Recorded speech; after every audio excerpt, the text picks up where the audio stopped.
everyone. If you're new here, welcome. And if you're returning, welcome back.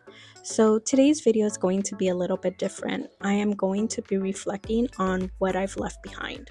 The parts of myself that I disconnected from while chasing growth, approval, identity, and survival. If you ever felt like you lost parts of yourself, this is for you. So the disconnect begins quietly. It didn't happen all at once. I didn't decide to leave a part of me behind. It started by people pleasing, putting others first, and listening to their opinions. I focused on being stronger, immersive, and capable. So what started happening is the softer side of me that began to disappear in the background. The version of myself who used to laugh easily, create just for the joy of it. And lastly, I'm not ashamed of this because I know a lot of us used to do it, was dance in our rooms when nobody was watching. But I became silent. And I convinced myself that this was maturity, that I was growing up, that this is how women should act. But in reality, I was afraid.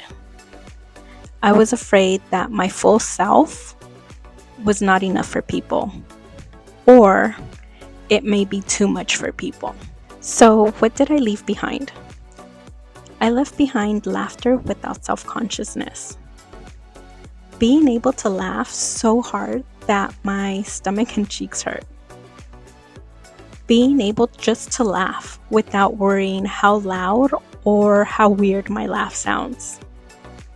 Secondly, I also lost rest. And no, I don't mean just sleep rest. I mean slowing things down without feeling guilty about it. I've been told people who rest are lazy.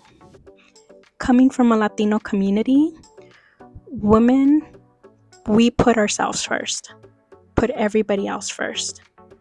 And if you put yourself first, you're very selfish. I left behind my creativity, the kind that's not for content or an audience. I just wanted to be messy, color outside the lines. But I was taught everything always had to be perfect and beautiful. I also left my vulnerability, not being able to be honest with someone, and also not being able to share my emotions. Lastly, I left behind my dreams.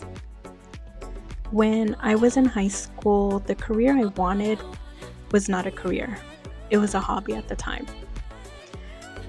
Also, the older you get, the more doubt starts kicking in your life. Am I good enough? Am not as young as I used to be. So that also becomes a problem. And lastly, you also just decide to settle. I used to let people in. I used to tell the truth even though it scared me. But somehow I started to armor up. And I thought I was protecting myself, but in reality, I was just shrinking. I'm starting to go back to be able to reconnect with myself. I'm asking myself questions I stopped asking. What makes me feel alive? What did I love doing before anyone told me what I should do? When do I feel most like myself? Unfiltered, unedited, and unafraid. And I'm letting myself miss those parts. I think grief is a part of healing. Grieving who we abandoned just to be accepted. Becoming isn't just about moving forward. It's also about looking back and reaching for the parts of myself that I left behind. I used to think healing was a straight line, but it's not. Sometimes growth looks like rest.